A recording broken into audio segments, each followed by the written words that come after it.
छत्रपति शिवाजी महाराज पूरे भारत के अंदर।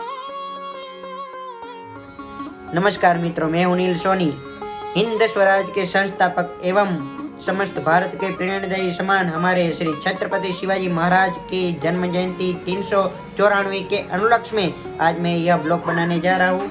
तो मित्रों, आपसे निवेदन है कि यह ब्लॉग सब हिंदू भाइयों को शेयर जरूर करना और हमारे श्री छत्रपति शिवाजी महाराज के इतिहास सबको मालूम होना चाहिए। तो चलो आज का मज़ेदार वीडियो चालू करते हैं। दोस्तों, जब पुणे भाग के हिंदुस्तान पर औरंगजेब और मुगलों का शासन था, तब एक वीर छत्रपति शिवाजी ने जीजाबाई के कोख से जन्म लिया और फिर से हिंदू स्वराज की स्थापना की। ऐसे वीर सपूत का जन्म 19 फरवरी 1630 शिवनेरी दुर्ग में हुआ था। शिव मंदिर में जन्म होने से नाम पड़ा शिवाजी महाराज और नाम से भी जाना जाता है। भारत के एक महान योद्धा, रणनीतिकार और शासक थे। उनका जन्म 19 फरवरी 1630 को शिवनेरी दुर्ग में हुआ था। उनके पिता शाहजी भोसले विजापुर के दरबार में एक उच्च अधिकारी थे और उनकी माता जीजाबाई एक वीर और कुशल योद्धा थी। दोस्तों, किसी ने सच ही कहा है कि संतान के पहले गुरु माँ होती है। जीजाबाई जैसी महान माँ हो तो देश को शिवाजी जैसा ही पुत्र मिलेगा। माँ जीजाबाई के प्रति उसकी श्रद्धा और आज्ञाकारिता उन्हें एक आदर्श सुपुत्र के रूप में सिद्ध करती है। शिवाजी का व्यक्तित्व इतना आकर्षक था कि उनके मिलने के बाद हर एक व्यक्ति उनसे प्रभावित हो जाता था। मित्रों, शिवाजी महाराज की माता जीजाबाई बाल्यकाल से ही हिंदुत्व प्रेमी, धार्मिक तथा साहसी स्वभाव की थी। सहिष्णुता का गुण तो उसके कूट कूट कर भरा था। इनका विवाह माओजी के पुत्र शाहजी से हुआ था। प्रारंभ में दोनों परिवार में मित्रता थी, किंतु बाद में यह मित्रता कटुता में बदल गई क्योंकि जीजाबाई के पिता मुगलों से पक्षघात में थे। दोस्तों, श्री योगी आदित्यनाथ जी का यह भाषण शिवाजी महाराज के लिए है जो मुझे बहुत पसंद है। आप सुनिए। छत्रपति शिवाजी महाराज पूरे भारत के अंदर उन्होंने जिस तेज को लहराया था, उस कालखंड में सोचिए, औरंगजेब की सत्ता को चुनौती देते हुए औरंगजेब को उन्होंने तड़पने और मरने के लिए ऐसा छोड़ दिया कि आज तक कोई पूछ नहीं रहा।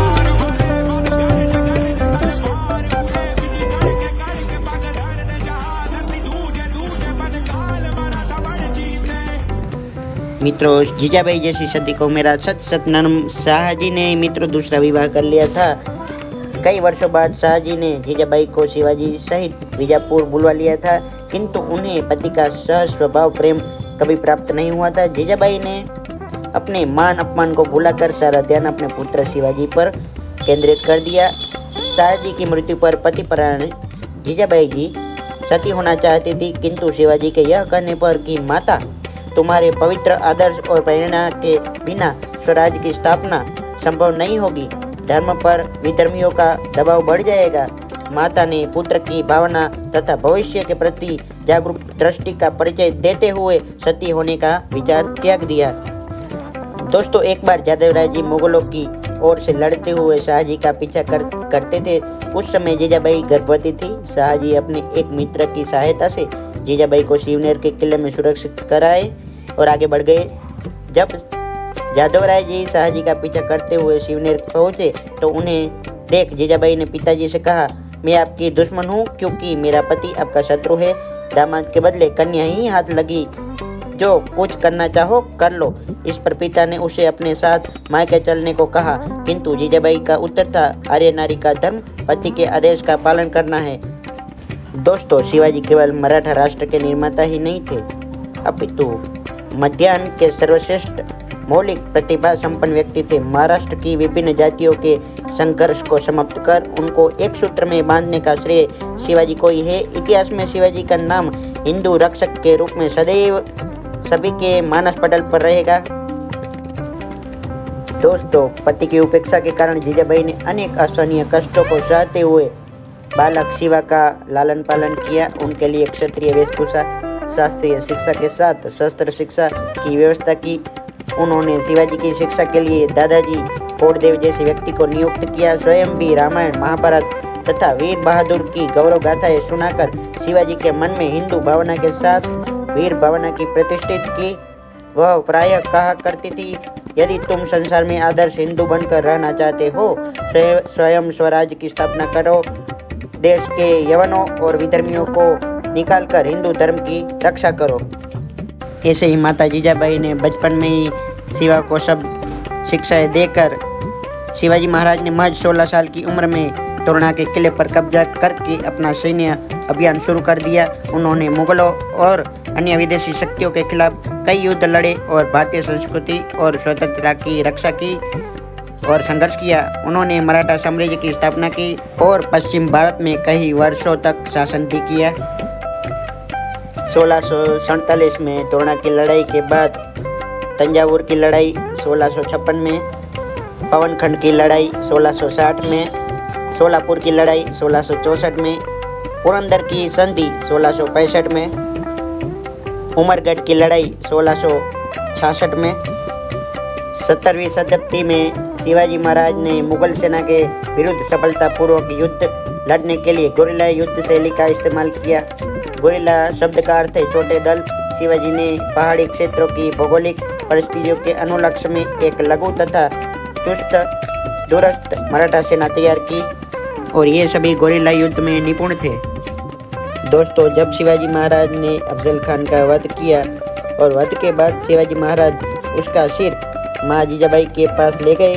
माँ ने शिवाजी से कहा कि अफजल खान से हमारी दुश्मनी थी, लेकिन उसकी मौत के साथ ही अब दुश्मनी खत्म हो गई। जिसके बाद शिवाजी ने अफजल खान के शव का पूरे सम्मान के साथ मुस्लिम परंपरा के अनुसार अंतिम संस्कार किया। शिवाजी महाराज ने अफजल खान की कब्र भी बनवाई, जो आज भी प्रतापगढ़ में मौजूद है। 17वीं शताब्दी में जब पूरा भारत मुगल सल्तनत के खतरे में था, तब शिवाजी महाराज ने सबको खदेड़ा और औरंगजेब को टक्कर दी और बल्कि पश्चिम और दक्षिण भारत को भी मुस्लिम शासन से छुटकारा दिलाया। 5 अप्रैल 1680 में शिवाजी महाराज का निधन हुआ। उस समय शिवाजी के उत्तराधिकारी के रूप में संभाजी को मिले। शिवाजी के ज्येष्ठ पुत्र थे संभाजी महाराज। दोस्तों, अंत में जीजाबाई की साधना सफल हुई। शिवाजी ने महाराष्ट्र के साथ भारत के एक बड़े भाग पर स्वराज्य की स्वतंत्र पताका लहराई, जिसे देखकर जीजाबाई ने शांतिपूर्वक परलोक प्रस्थान किया था। तो जीजा माता को मेरा सत सत नमन, जिसके कोख में ऐसे सूर्य बच्चे ने जन्म लेकर हमको भी हिंदू शासन में जी रहे हैं। तो आज के वीडियो में दोस्तों इतना ही। आशा है कि आपको यह व्लॉग पसंद आया होगा। दोस्तों, आपको एक निवेदन है कि ऐसे ऐतिहासिक वीडियोस मैं अपने चैनल पर लाता रहता हूं। अपने बच्चों को कार्टून नेटवर्क दिखाने से अच्छा है ऐसे ऐतिहासिक वीडियोस और प्रेरणादायी वीडियोस दिखाकर उसको शिवाजी महाराज जैसा कुछ गुण आए, ऐसी भावना के साथ फिर मिलेंगे नए वीडियो के साथ। तब तक के लिए खुद का ख्याल रखना। जय हिंद, जय जय गरी गुजरात, जय भारत, आवजो।